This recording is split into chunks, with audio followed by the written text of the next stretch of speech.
예배하네. 어떤 상황에도 난 예배하네.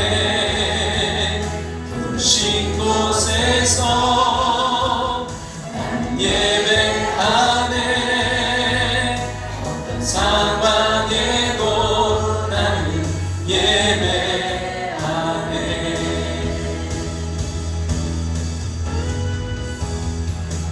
부르신 곳에서 난 예배하네.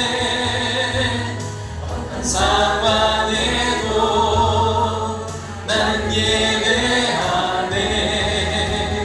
부르신 곳에서 난 예배하네. 어떤 상황에도 나는 예배하네. 부르신 곳에서 나는 예배하네. 어떤 상황에도 나는 예배하네. 부르신 곳에서 나는 예배하네. 어떤 상황에도 나는 예배하네. 어떤 상황에도 나는 예배하네. 어떤 상황에도 나는 예배하네.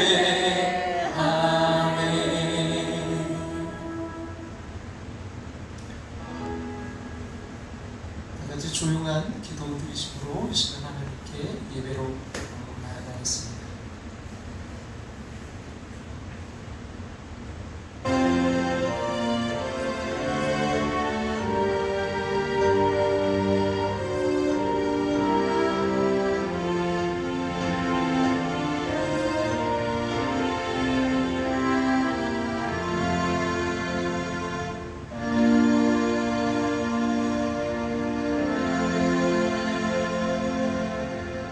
아버지께 참되게 예배하는 자들은 영과 진리로 예배할 때가 오나니 곧 이때라. 아버지께서는 자기에게 이렇게 예배하는 자들을 찾으시느니라. 아멘. 다같이 자리에 일어나셔서 찬송가 1장 찬송 드리겠습니다.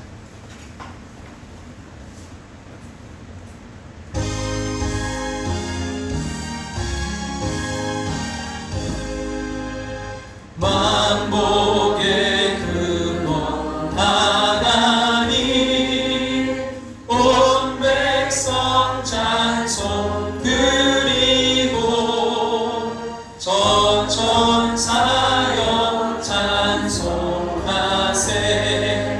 찬송 성부 성자 성령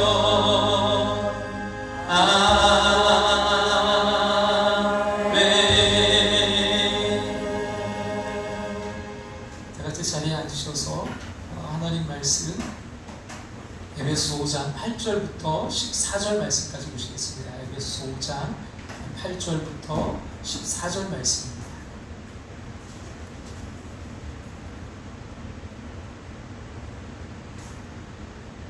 예수께서 에베소 5장 8절부터 14절입니다. 제가 봉독해 읽겠습니다. 너희가 전에는 어둠이더니 이제는 주 안에서 빛이라. 빛의 자녀들처럼 행하라. 빛의 열매는 모든 착함과 의로움과 진실함에 있느니라. 주를 기쁘시게 할 것이 무엇인가 시험하여 보라. 너희는 열매 없는 어둠의 일에 참여하지 말고 도리어 책망하라. 그들이 은밀히 행하는 것들은 말하기도 부끄러운 것들이라. 그러나 책망을 받는 모든 것으로 빛으로 말미암아 드러나나니 드러나는 것마다 빛이니라. 그러므로 이르시기를 잠자는 자여 깨어서 죽은 자들 가운데서 일어나라. 그리스도께서 너에게 빛주이시리라 하셨느니라. 아멘.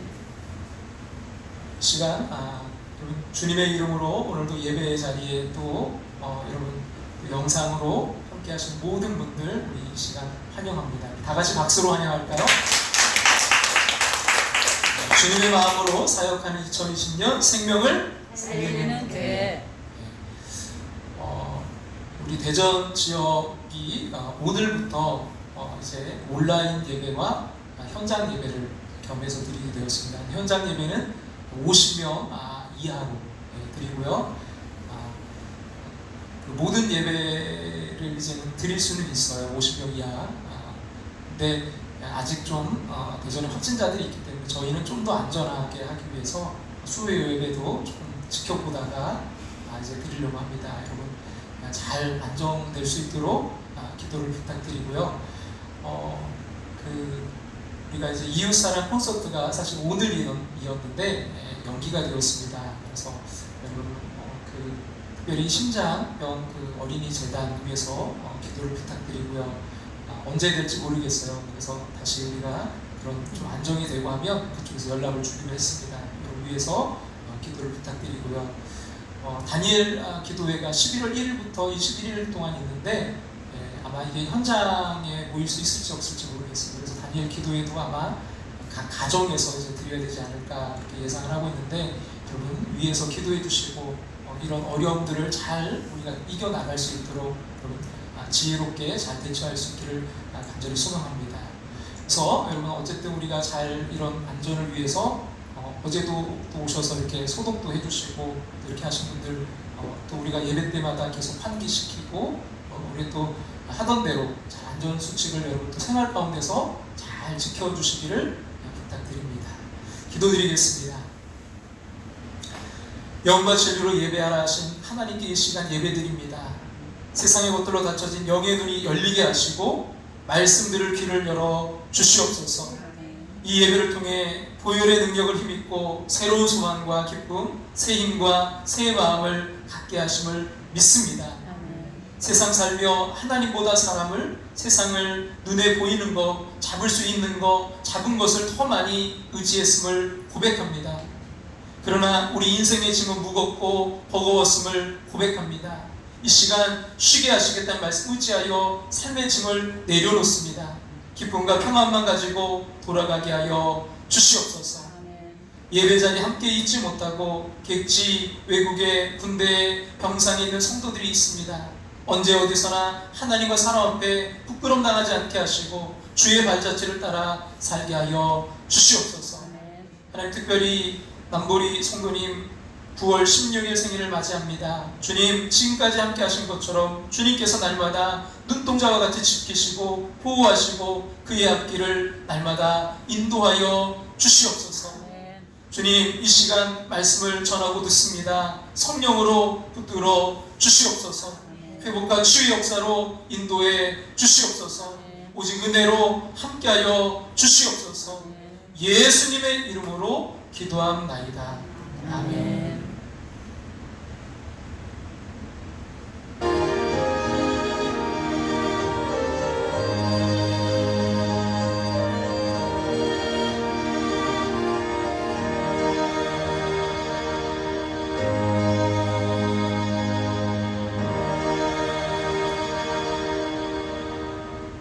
오늘은 한 이야기로 좀 말씀을 시작하고자 하는데요. 어떤 부부에게 어린 아들이 하나 있었나 봐요. 그래서 이제 세 식구가 이제 마트에 물건을 이제 사러 갔어요. 남편은 주차장 이제 차 안에서 기다리고 있고 그 엄마와 아이가 이제 가서 물건을 골랐는데 아마 그때가 이제 명절이었나 봐요. 사람들이 막 바글바글 붐비는데요. 너무 정신이 없어 그랬는지 직원 하나가 이제 쭉 물건을 계산하는데 그 물건 하나를 바코드를 찍지 않고 그냥 바구니에 담는 거예요. 그랬더니 그 엄마가 이제 그걸 알면서도 아무 소리도 안 하고 그 아이 손을 잡고 물건을 찾아서 그냥 계산대를 급히 빠져나가는 겁니다. 그래서 그 이제 어린애가 말했대요. 엄마 저거 왜 돈 내지 않고 그냥 가져가세요? 그랬더니 그 엄마가 조용히 이렇게 말했대요. 괜찮아. 실수는 저쪽에서 한 거니까 우리는 잘못 아니니까 괜찮아. 그렇게 하고는 그냥 이제 차로 들어갔습니다. 그래서 이제 아빠가 그 운전하는 차를 타고 가다가 그날 워낙 뭐 차도 이제 바글바글해서 그랬는지 많으니까 그 아빠가 차를 몰고 가다가 옆에 주차된 차를 쓱 긋고 지나간 거예요. 근데 이 아빠도 이제 아무 일 없다는 듯이 급하게 이제 주차장을 빠져나가니까 그 어린 아들이 또 물었답니다. 아빠, 옆차와 부딪히지 않았나요? 그랬더니 그 아버지가 자기 아내와 똑같은 대답을 했습니다. 아무도 본 사람 없으니까 괜찮아. 뭐 내가 일부러 그런 거 아니잖아. 그러고는 세월이 많이 흘렀어요. 그 아이가 이제 장성에서 이제 취직을 했는데요. 회사에 다니던 그 아들이 횡령 사건에 연루가 돼가지고 감옥에 들어갔다고 합니다. 그 부모가 이제 눈물을 흘리면서 이제 면회를 가서 참 억장이 무너져 이렇게 울면서 이야기를 했대요. 왜 그런 짓을 한 거야? 나쁜 짓을 하면 안 되는 거 몰랐니? 그랬더니 그 아들이 쓴 웃음을 지으면서 하는 말이 이런 말입니다. 뭐든지 들키지 않으면 괜찮은 거 아닌가요? 저도 들키지 않을 줄 알았습니다. 재수가 없어서 걸린 것 뿐이에요. 이게 뭐 실화인지 또 만든 이야기인지는 잘 모르겠지만, 그러나 여기에 정말 중요한 메시지가 담겨 있다고 생각합니다. 여러분 혹시 이런 말 여러분 들어보셨나요? 세상에 부모의 말 잘 듣는 아이는 없다. 부모의 행동을 따라하는 아이만 있을 뿐이다. 세상에 부모의 말 잘 듣는 아이는 없다. 부모의 행동을 따라하는 아이만 있을 뿐이다. 여러분 우리가 어떤 길을 가느냐에 따라서 우리뿐만이 아니라 다음 세대에도 영향을 미치게 됩니다. 전에 하던 대로 내가 무엇을 하고 그것이 습관이 되고 그것이 길이 되었는지에 따라서 우리의 자녀 세대까지도 영향을 미치게 된다는 거예요. 여러분 끝까지 고귀한 길을 걸어가는 저와 여러분이 되시기를 주님의 이름으로 축원합니다. 자, 오늘 본문은 이제 지난 시간에 좀 이어지는 말씀으로 저에게 와닿았는데요. 그 이유가 오늘 본문 에베소 5장 8절부터 10절을 유진 피터슨이 쓴 메시지 성경을 읽어보면 더 확실히 이해가 되는데요. 제가 한번 좀 읽어드리겠습니다. 여러분은 전에 그러한 어둠 속에서 길을 찾아 헤맸으나 이제는 그렇지 않습니다. 여러분 지금 환한 곳으로 나와 있습니다. 그때 밝은 빛이 여러분의 길을 똑똑히 보여줍니다. 그러니 더 이상 비틀거리지 마십시오. 그리스도의 밝은 빛을 가까이 하십시오. 선함, 오름, 참됨, 이 세 가지는 밝은 대낮에 어울리는 행위입니다. 그리스도를 기쁘시게 될 일이 무엇인지 생각하고 그것을 행하십시오. 이런 고귀한 길을 걸어갈 수 있는 실제적인 방법을 말씀하고 있는데요. 성경은 계속해서 우리에게 두 가지의 길을 말씀합니다. 여러분 오늘 본문도 보시면 어둠 속의 길이 있고 밝은 빛이 비치는 환한 길이 있어요. 여러분 어느 길에 서 계십니까? 여러분 어느 길로 지금 가고 계신가요? 바울은 우리에게 이렇게 말씀합니다. 그리고 밝은 빛이 여러분의 길을 똑똑히 보여줍니다. 그러니 더 이상 비틀거리지 마십시오. 그리스도의 밝은 빛을 가까이 하십시오. 그러면서 이제 결론적으로 14절에서 이렇게 말씀하는데요. 같이 한번 14절 읽어볼까요? 그러므로 이르시기를 잠자는 자여 깨어서 죽은 자들 가운데서 일어나라. 그리스도께서 너에게 비추이시라 하셨느니라. 아멘. 잠자는 자여 깨어서 죽은 자들 가운데서 일어나라. 여러분 이 말씀이 오늘 우리를 향해 주시는 성령님의 음성인 줄로 믿습니다. 여러분 잠잔다는 말이 도대체 무슨 말씀일까요? 예수 믿는다고 하지만 불신자와 삶에서 별로 구분이 안 됐다는 거예요. 여전히 죄짓고 살고 욕심과 거짓말과 음란과 혈기와 다툼과 시기 질투와 두려움과 염려, 원망하며 사는 것입니다. 성도 여러분, 잠자는 자를 깨워서 죽은 자들 가운데서 일어나라는 이 말씀을 읽을 때 여러분 마음이 찔리지 않습니까? 또 빛의 열매는 착함과 모든 착함과 의로움과 진실함에 있느니라. 여러분 이 말씀도 마음이 찔리지 않습니까? 또 너희는 열매 없는 어둠의 일에 참여하지 말고 도리어 책망하라. 그들이 은밀히 행하는 것들은 말하기도 부끄러운 것들이라. 여러분 꼭 나보고 들으라고 하신 말씀 같지는 않습니까? 그렇다면 여러분은요? 죽은 자는 아닙니다. 잠자는 자예요. 주님 말씀에 여러분 반응하고 있다는 게 증거입니다. 여러분 죽은 자는 반응이 없어요. 하지만 죽은 자가 아니라고 그냥 위로받고 넘어갈 수는 없습니다. 그냥 분명히 뭐라고 하셨어요? 잠자는 자여 깨어서 죽은 자들 가운데서 일어나라 말씀하셨어요. 그럼 잠자는 자이면서 자신이 이게 잠자는 자인 걸 모른다는 거, 이게 참 심각하고 위험한 일입니다. 병이 들어와도 몰라요. 불이 나도 모릅니다. 심지어 죽어가도 몰라요. 그래서 웨슬리 목사님은 잠자는 자에 일어나라라는 그 제목의 설교에서 영적으로 잠자는 사람들이 어떤 사람인지에 대해서 이렇게 말씀했습니다.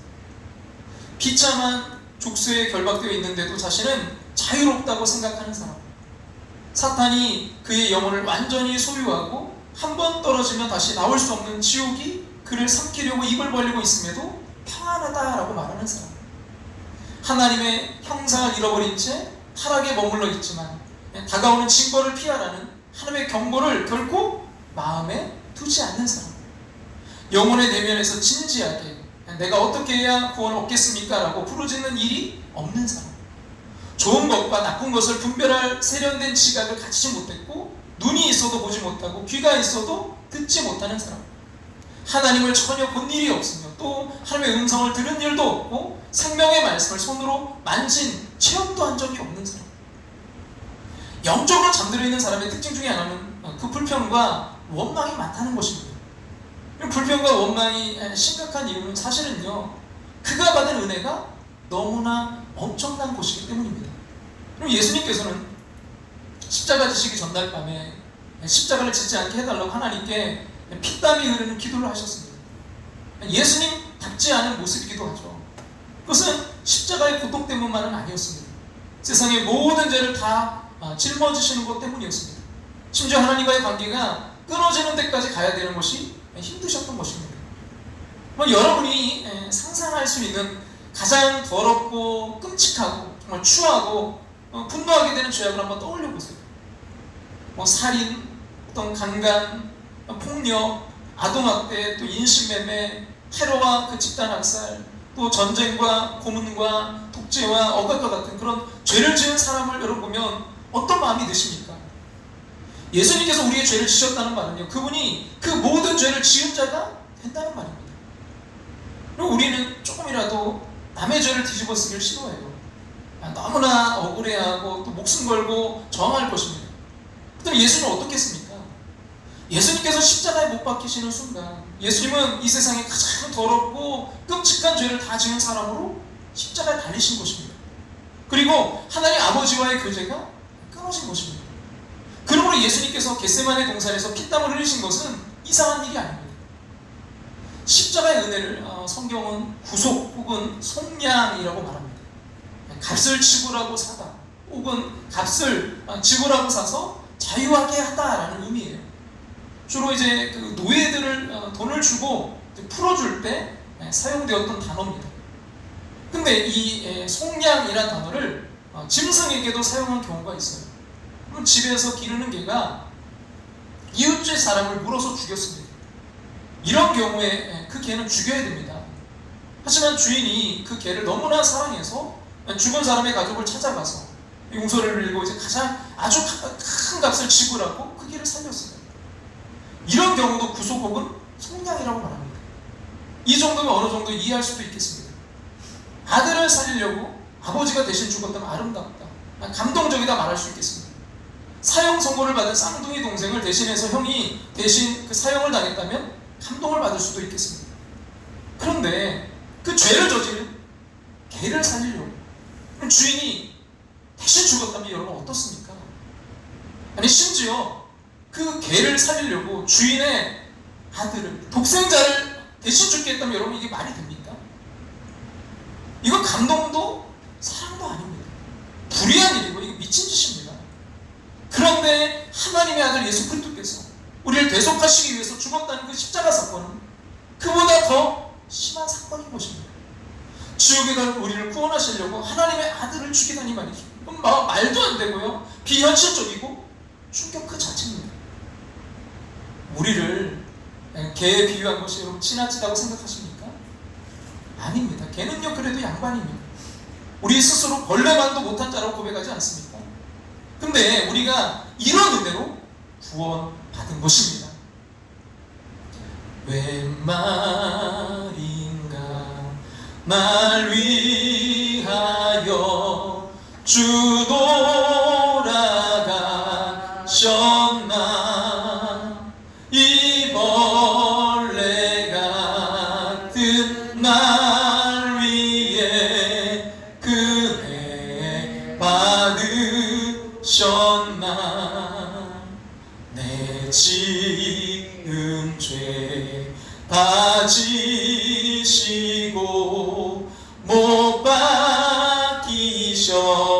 쓰니 웬일인가 웬 은혜인가 그 사랑 크셔라.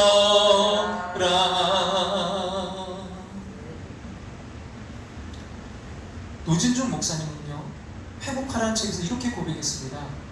나는 지금까지 예수 그리스도를 통한 구원의 은혜를 받았다고 믿었습니다.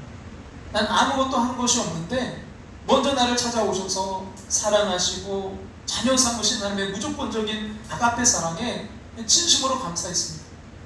하나님은 사랑이시라더니 이런 일도 하셨구나 하고 감동했습니다. 그런데 십자가 복음을 정확히 알고 보니까 십자가 은혜는 감동적인 일이 아니라, 근데 십자가 복음을 정확히 알고 보니 십자가 은혜는 감동적인 일이 아니라 말도 안 되는 황당하고 어처구니 없고 불의하기까지 한 일이었습니다. 그제서야 저는 비로소 은혜가 무엇인지 정확히 깨달았습니다. 하나님께서 저에게 허락하신 은혜를 받기 위해 제가 할 수 있는 일이 조금도 없음도 깨달았습니다. 그저 감사하고 기뻐하고 사랑만 할 뿐입니다. 여러분, 우리가 받은 십자가의 은혜는 그냥 감동스럽고 사실 아름다운 게 아닙니다. 성자 예수님이 죄인을 위해 죽었다는 그 십자가의 은혜는 미친 짓이다, 너무 황당해, 말도 안 되는 이야기라고 느낄 때요, 그때 영적인 눈이 뜨인 것입니다. 그래서 이런 사람은요, 아무리 헌신적인 삶을 살아도 조금 더 자기의 행위나 공적을 자랑하지 않습니다. 내가 얼마나 수고했는데, 내가 얼마나 희생했는데 하는 말이 나오지 않습니다. 당연히 하지 말아야 될 것을 하지 않고 해야 될 것을 하게 됩니다. 주의 사랑으로 살아가게 됩니다. 빛의 길을 걸어가는 것입니다. 빛의 열매를 맺게 되는 것입니다. 이런 구절을 우리 같이 한번 볼까요? 구절 말씀 같이 한번 읽겠습니다. 빛의 열매는 모든 착함과 의로움과 진실함에 있느니라. 그럼 그리스도의 밝은 빛을 가까이 하는 사람에게는 빛의 열매가 맺혀진다는 거죠. 그것이 모든 착함, 선함이죠. 또 의로움, 옳음, 진실함, 참됨입니다.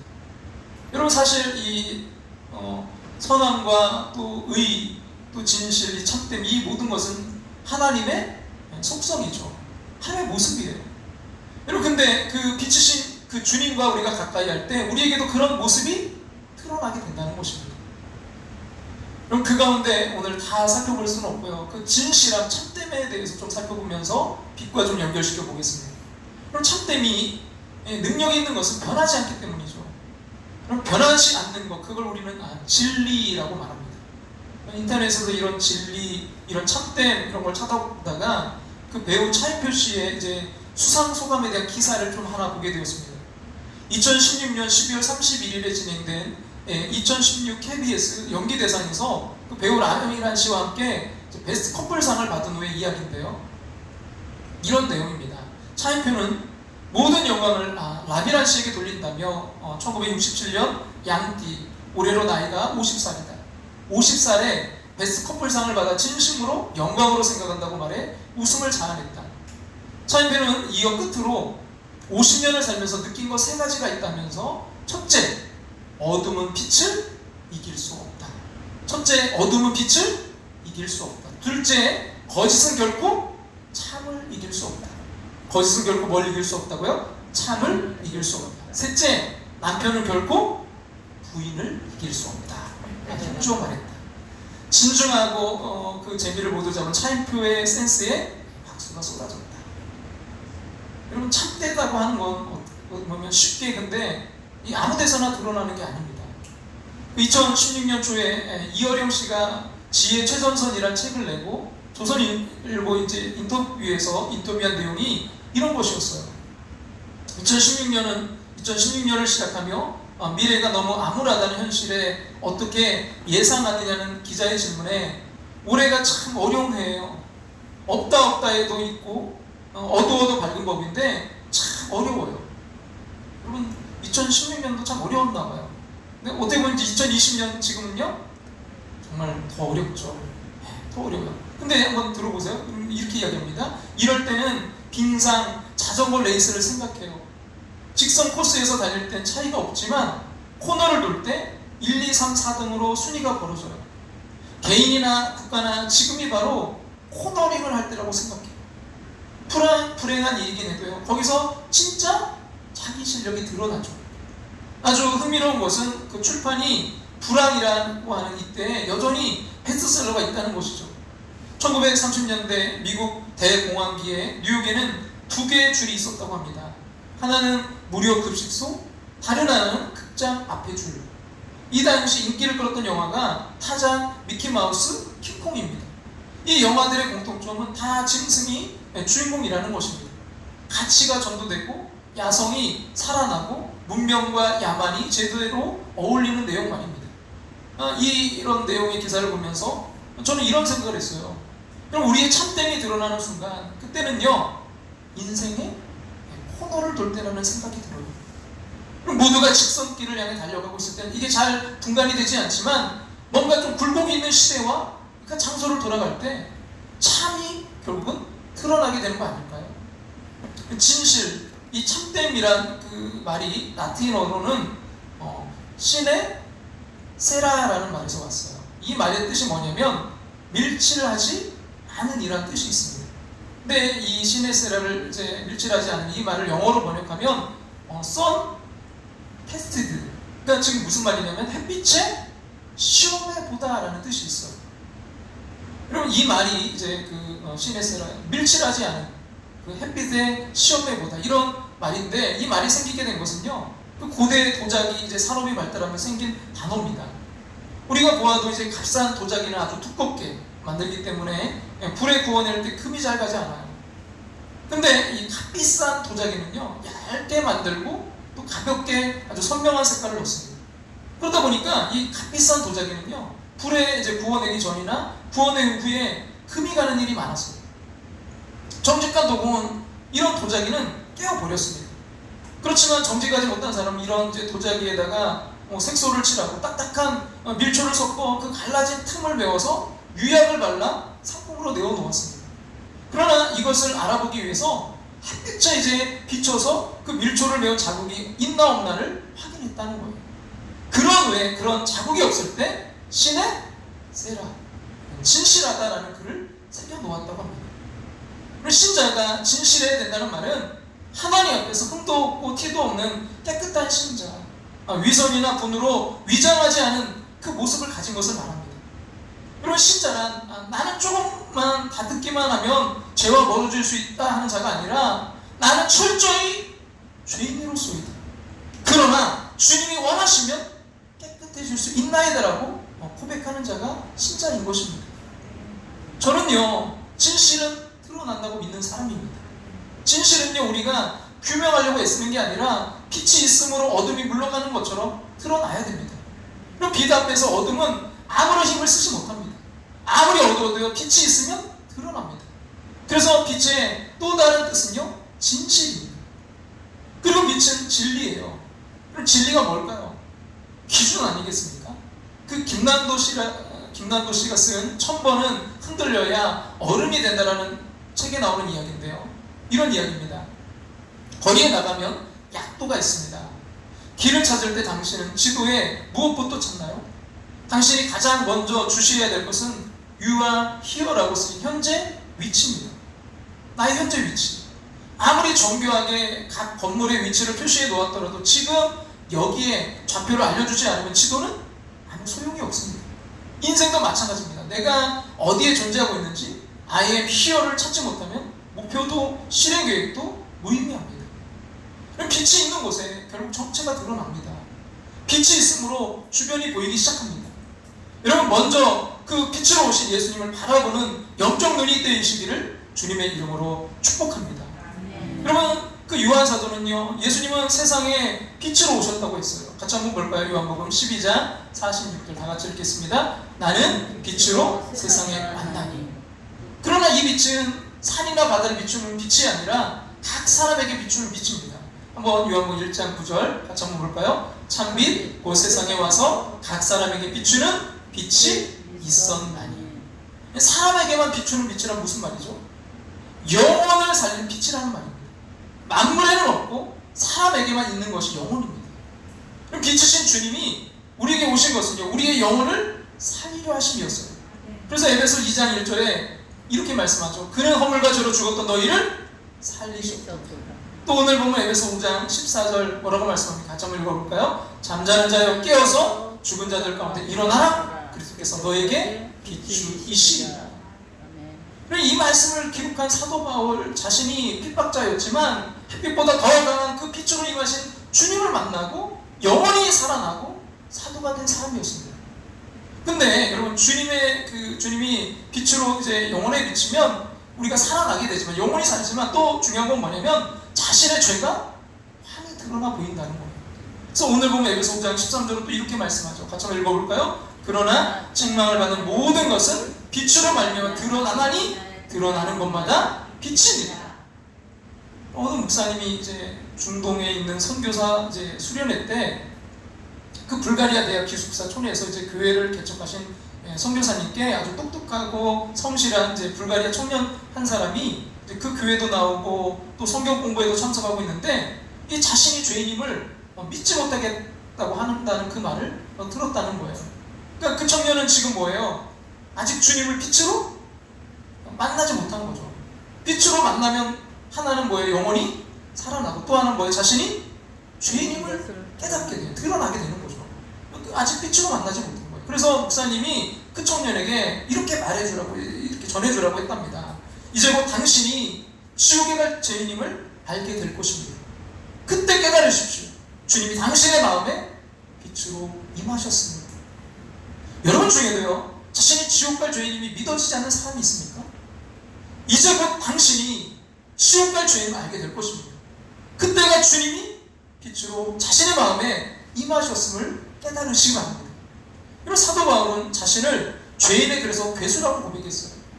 죄인 중에 내가 괴수니라. 이처럼 빛이신 예수님이 임하면 여러분 눈물의 사람이 됩니다. 자신의 죄인됨을 알기 때문이죠. 그러나 여러분 감사한 일임을 압니다. 그 빛이 비추었다는 증거이기 때문입니다. 그래서 여러분 빛이신 주님을 만난 사람에게는요, 이런 애통함도 있지만요, 기쁨 또한 넘치게 됩니다.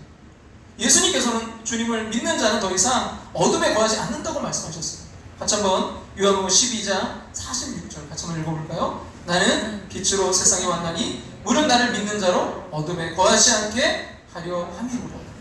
여기서 어둠에 거하지 않는다라는 말은 은밀한 죄를 짓지 않는다라는 말도 되고요, 기쁨이 충만한 사람이 된다는 의미이기도 합니다. 그것은 하나님을 알게 되기 때문이죠. 고린도후서 4장 6절에 이렇게 말씀합니다. 어두운 데에 빛이 빛이라 말씀하셨던 그 하나님께서 예수 그리스도의 얼굴에 있는 하나님의 영광을 아는 빛을 우리 마음에 비추셨느니라. 그래서 오순절 그 마가 다락방에 성령이 임하셨을 때 성도들이 크게 기뻐했던 것입니다. 사도행 2장 46절 같이 한번 볼까요? 날마다 마음을 같이하여 성전에 모이기 힘쓰고 집에서 떡을 떼며 뭐예요? 기쁨과 순전한 마음으로 음식을 먹어요. 여러분, 빌립이 그 사마리아 성에 가서 전도했을 때 그 성에 큰 기쁨이 있었다고 했습니다. 같이 한번 볼까요? 그 성에 큰 기쁨이 있더라. 그럼 사도 바울이 비시디 안디옥에 가서 전도하다가 쫓겨날 때도 기쁨이 충만했습니다. 제자들은 기쁨과 성령이 충만하니라.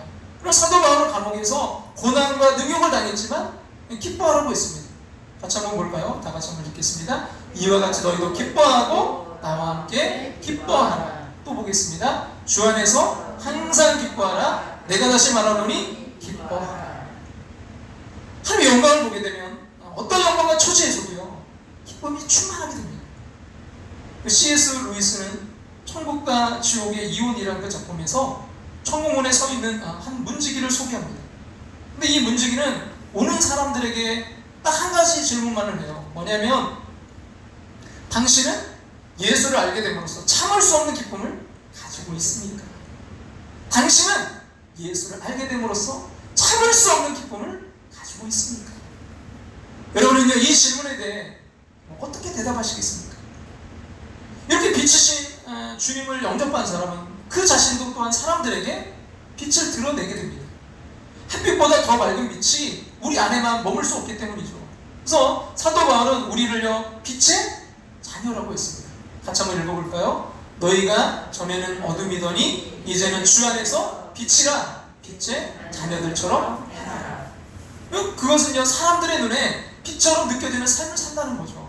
마태복음 5장 16절 같이 한번 읽겠습니다. 이같이 너희 빛이 사람 앞에 비추게 하여 그들로 너희 착한 행실을 보고 하늘에 계신 너희 아버지께 영광을 돌리게 하라. 그러니까 알렌 크라이더의 회심의 변질이라는 책을 보면 초대교회는요 이 신자가 되기가 참 너무나 힘들었어요. 재산도 뭐 세상 주의도 다 잃게 되고요, 목숨까지 다 내놓아야 되는 그런 처지가 되는 것입니다. 그런데도 이 그리스도인 신자가 되겠다고 하면요, 이 내고침이잖아 아닌지 이제 의심부터 받아야 되고요, 그 회심에 확인을 받기 위한 훈련과 이런 검증 절차가 3년 동안 걸렸어요. 그 검증은 진정 거듭난 자의 삶을 살게 되었는지를 확인하는 것입니다. 거룩한 사람이 되었는지, 가난한 자를 돌보고 병든 자들을 방문하고 나그네를 대접했는지, 원수를 용서했는지, 또 가족과 친구, 이웃에게 그래서 확인받는 것이었습니다. 그럼 이렇게 예수 믿는 게 힘들다면 누가 정말 믿을까 싶을 정도였어요. 근데 갈수록 교인이 늘어만 갔다는 것입니다. 4세기 초까지 그 기독교인의 수의 폭발적인 성장은요 경이롭기까지 합니다. 도대체 재산, 지위, 생명을 잃는 그런 위험한 일임을 알면서도요 그들을 하나님께로 이끈 그 그리스도인의 매력이 도대체 뭘까요? 거룩한 삶, 용서와 사랑의 삶, 빛된 삶이었습니다. 이런 초대교회 문서들에는요 불신자들에게 전도하는 말이 거의 나오지 않는다고 해요. 그것은 당시에 너무나 이게 위험한 일이었기 때문입니다. 그러나 또한 그리스도인의 전도는요 말이 아니라 구별된 삶으로 되어져야 된다는 의미이기도 했습니다. 그럼 초대교회 예비신자들을 위한 교훈서였던 키프리안의 저서인 퀴리누스에게를 보면 이런 말이 쓰여져 있습니다. 같이 한번 볼까요? 여러분의 빛을 사람들에게 비추십시오. 그리고 또 이렇게 말합니다. 우리는 말이 아니라 행동으로 말해야 됩니다. 여러분의 빛을 사람들에게 비추십시오. 우리는 말이 아니라 행동으로 말해야 됩니다. 그래서 여러분 성프란시스가 항상 복음을 전하십시오. 그러나 필요할 때만 말을 사용하십시오라고 말한 것입니다. 주는 그 나의 피난처라는 책과 또 영화로 우리 시대에 큰 간증을 남긴 코리텐붐 여사가 계신데요. 그녀는 유대인들을 도운 죄목으로 이제 체포되어서 온 가족과 함께 나치 소용소에서 고생했습니다만 또 자기 언니를 죽인 그 간수를 용서하고 유럽과 또 미국 전 세계를 다니면서 그녀의 간증으로 우리 세대를 일깨운 믿음의 영적 거인이셨어요. 근데 그런 그 코리 여사의 믿음의 그 가만은 본래 그녀의 아버지의 영향이었다고 증언합니다. 그녀의 아버지의 이름은 캐스퍼 템범이었는데 시계방을 운영하고 있었다고 해요. 아침과 저녁으로 이제 가족과 함께 성경을 읽었고 또 자기 상점에서는 친절과 최선으로 기쁘게 이제 손님들을 섬기면서 복음을 전했다고 합니다. 그러나 그 시절은 경제적으로 너무나 어려운 때였습니다. 근데 하루 이제 한 부자 손님이 와서 아주 값비싼 시계를 이제 현금으로 사겠다고 했다고 해요. 그 시계 하나만 팔면 온 가족이 얼마 동안 이제 고생 안 하고 편하게 살 수 있는 그런 거래였습니다.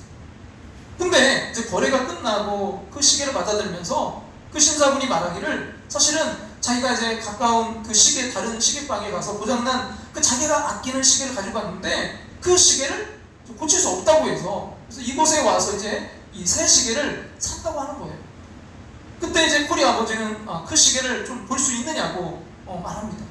그리고 그 시계를 받아들고는 몇 가지를 이제 이렇게 뚝딱뚝딱 만지더니 이제 이 시계는 잘 작동된다고 큰 문제가 아니라고 말하면서 돌려주더라는 거예요.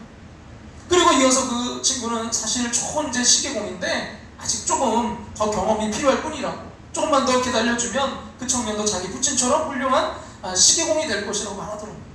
근데 거기서 끝나지 않고요, 그 코리 아버지는 핑그레 웃으면서 그 손님에게 받았던 현금을 다시 이제 건네주면서 그 새 시계를 다시 저에게 주시지요 했다는 거예요. 코리는 이런 부친에게 은근히 화가 났다고 합니다. 그 돈이 얼만데 그 거래를 포기하느냐고 부친에게 반문했다고 합니다. 코리 아버지는 그녀에게, 그런 코리에게 평생 잊을 수 없는 그런 이야기를 들려줍니다. 무슨 이야기냐면요, 코리야, 돈은 하나님이 필요하면 언제나 우리에게 주실 수 있지 않겠니? 그러나 우리가 최선을 다해서 정직하게 손님을 섬기지 않는다면 하나님의 기뻐하실까? 코리아 우리들 그리스도인들은 돈을 벌기 위해 사는 사람들이 아니라 하나님을 기쁘시게 하기 위해 사는 사람이다. 코리아 우리들 그리스도인들은 돈을 벌기 위해 사는 사람들이 아니라 하나님을 기쁘시게 하기 위해 사는 사람이다. 여러분, 이것이 바로 주님을 기쁘시게 하는 우리의 삶의 그 모습의 모델이 아니겠습니까? 그래서 오늘의 성경은 말씀하죠. 주를 기쁘시게 할 것이 무엇인가? 시험해 보라고. 그리고 이제 잠자는 어둠의 세대에서 일어나 빛을 비추어야 된다고요. 여러분, 그러기 위해서는 여러분, 우리가 어둠, 그것을 우리가 나는 어둠의 길을 안 갈 거야, 나는 어둠이 싫어, 아무리 우리가 다짐하고 그 길을 안 가려고 해도요, 우리 스스로 이겨낼 수가 없어요. 여러분, 빛이신 주님을 가까이 해야 돼요. 요즘 그 아이들 이제 코로나 때문에 학교를 못 갈 때가 있는데 강의를 듣다 보니까 그 과학 찬이과였던 것 같아요. 근데 그 뭐냐면 행성과 별에 대한 그 이야기예요. 여러분, 별과 행성의 차이가 있대요. 우리 지구는 별일까요? 행성일까요? 하여튼 우리 학교하는 교회 선생님들 수준이 높으셔요. 어떻게 하셨대? 행성 맞아요. 별은 뭐예요? 스스로 막 빛을 막 뜨거워서 막 빛이 나는 게 별이고요. 행성은 뭐예요? 그 빛을 받는 거. 네. 그래서 그 또 다른 빛을 비추게 하는 게 행성이죠. 여러분, 우리가 바로 그런 행성이죠. 여러분, 루케이도에 하나님의 캐스팅한 사람들이라는 책을 보면 우리가 잘 아는 다윗의 이야기가 나와 있어요. 그 골리앗과 싸우기 위해 나가는 다윗이 하는 말을 분석해 보니까 9대1의 비율로 하나님과 골리앗을 언급하고 있어요. 사무엘상 17장 26절에 그는 단지 이렇게 말합니다. 이 할례 받지 않은 블레셋 사람이 누구이기에 살아계신 하나님의 군대를 모욕하겠느냐. 다윗은 그 이후에 더 이상 골리앗에 대한 그 언급이 없어요. 그가 뭐 어떤 능력을 가지고 어떤 실력을 가지고 나이는 어떻게 되는지 그가 들고 있는 칼이나 방패에 대해서도 더 이상 이야기하지 않아요. 다윗은 계속해서 살아계시는 하나님의 군대, 만군의 여호와, 이스라엘 군대의 하나님의 이름, 오늘 여호와께서 너를 내 손에 넘기시니 온 땅으로 이스라엘 하나님이 계신 줄 알게 하겠거라고 이야기합니다. 여러분, 이것이 다윗이 골리앗과 싸워 이긴 비결이에요. 우리 주변에는요, 지금도 참 많은 골리앗이 있어요. 우리를 둘러싸고 있는 어둠의 세력들이 있고요, 죄의 권세가 있습니다. 근데 중요한 것은 그들의 힘이 얼마나 센지 아는 게 아니라 우리의 힘이 되시는 하나님을 아는 것입니다. 그분 안에 거하는 것입니다. 그 빛 안에 거하는 것입니다. 밝은 빛 대신 그분을 가까이 하는 것입니다. 오늘 말씀을 준비하면서 이 찬양, 우리 같이 부르려고 하는 찬양인데 이 찬양이 계속 마음에 떠올랐어요. 우리의 정말 고백되기를 원하는데요, 비추소서. 주님, 당신은 사랑의 빛, 어둠 가운데 비추소서. 세상의 빛, 우리 예수 우리를 비추사 당신의 진리로 우리를 자유케 비추소서. 우리 위에 비추소서. 주님의 영광 온 땅 위에 부으소서. 내게 성령의 불을 넘치소서. 은혜와 긍휼을 열방 중에 전하소서. 빛 대신 주의 말씀. 여러분, 우리는 절대 그 어둠을 이겨낼 수 없어요. 우리는요, 빛이신 그 주님이 빛을 비춰주실 때 우리가 또 그 빛을 우리에게 이웃에게 비춰줄 수 있고 우리가 그 어둠을 이길 수 있는 줄로 믿습니다. 주님, 이 시간 그 빛을 우리에게 비춰주시옵소서. 우리 간절한 마음으로 함께 찬양 드리며 고백하며 나아가겠습니다.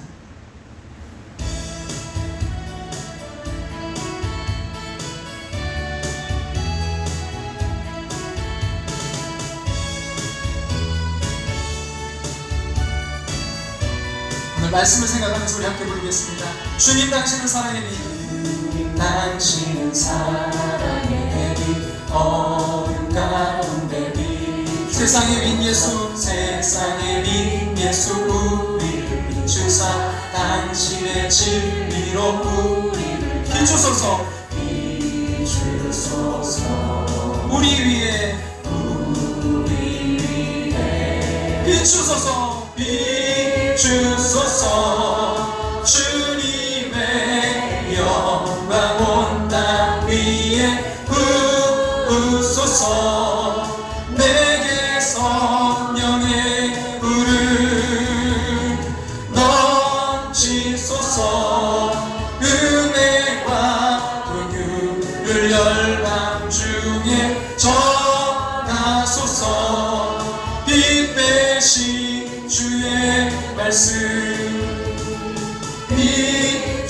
주소서. 주님의 영광 온 땅 위에 부으소서. 내게 성령의 불을 넘치소서. 넘치소서. 은혜와 긍휼을 열방 중에 전하소서. 빛 되신 주의 말씀. 다시나 우리 함께 기도하며 나아가길 원합니다. 주님, 우리는 이 어둠, 이 지금 아버지 이 혼란 가운데 어떻게 우리가 가야 될지, 우리 흔들리고 넘어질 때가 너무나 많습니다. 주여, 이 시간 우리에게 그 빛을 비춰주시옵소서. 빛 되신 주님과 날마다 가까이 하는 그 인생 되기를 원합니다. 주님, 끝까지 주님 그 빛 되신 주님과 동행하는 삶 되기를 원합니다. 주여, 그리하여 우리 사랑하는 자녀들에게 우리 가정에 그 빛을 비추길 원합니다. 우리 이웃들에게 주여 그 빛을 비추길 원합니다. 아버지 하나님, 이 한국교회가 아버지 이 땅에 어둠 가운데 있는 이들에게 빛을 비추길 원합니다. 주님, 우리를 사용하여 주시옵소서.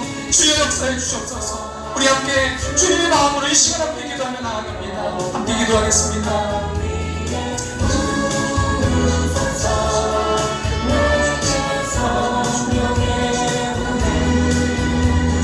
주님, 우리를 너무 축복합니다. 아버지 하나님, 정말 어둠 가운데서도 아버지 하나님을 방황하고 될 때가 너무 많습니다. 주님의 그 빛을 비춰주셔서 이제는 아버지 하나님 바로 걸어가는 인생 아버지 하나님 경계로 받지 않게 하시고, 주님 무엇보다 주님 그 빛을 아버지 우리의 가정, 우리의 자녀들에게 또 우리 이웃들에게 비추는 것을 원합니다. 주여, 아버지 우리의 삶에 그 빛이 드러나는 삶이 되게 하여 주시옵소서. 주님의 빛이 비칠 때 우리 영혼이 살아나고, 그 빛이 비칠 때 나의 그 죄악된 모습이 드러나지만, 아니 그 빛이 비칠 때 그 누구도 줄 수 없는 기쁨이 우리 가운데 또한 넘쳐날 줄로 믿사오니, 주여 기쁨으로 주님 그 길을 걸어갈 수 있도록, 주님 끝까지 나아갈 수 있도록 주님 역사하시고 주님 인도하시고 함께해 주시옵소서. 아버지 하나님 불러주시옵소서. 주님 불러주시옵소서. 주님의 영광 온 땅 위에 부으소서. 내게 성령의 불을 넘치소서. 은혜와 긍휼을 열방 중에 전하소서.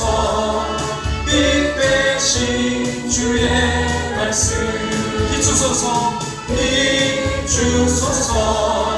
주님의 영광 온 땅 위에 부으소서.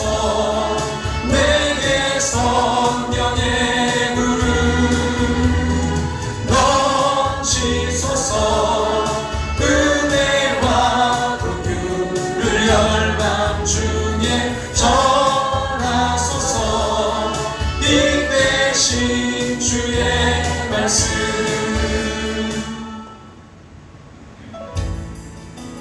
나 주님의 기쁨 내기 원하네. 나 주님의 기쁨 내기 원하네. 내 마음을 새롭게 하소서. 새 무대가 되게 하여 주사. 주님의 빛 비추게 하소서. 내가 원하는 한 가지, 내가 원하는 한 가지, 주님의 기쁨이 되는 것. 내가 원하는 한 가지, 주님의 기쁨이 되는 것. 겸손히 내 마음 드립니다. 겸손히 내 마음 드립니다. 나의 모든 것 받으소서. 나의 마음 깨끗게 씻어주사. 주의 길로 행하게 하소서. 여러분, 우리 고백되기를 원합니다. 내가 원하는 한 가지, 내가 원하는 한 가지, 주님의 기쁨이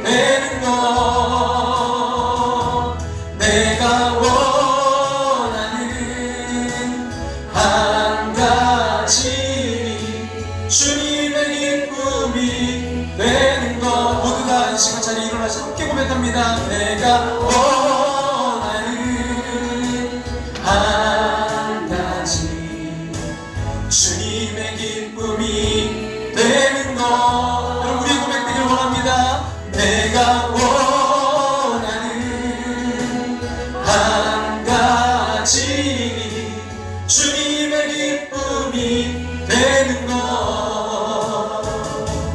내가 원하는 한 가지 주님의 기쁨이 되는 것. 내가 원하는 한 가지 주님의 기쁨이 되는 것.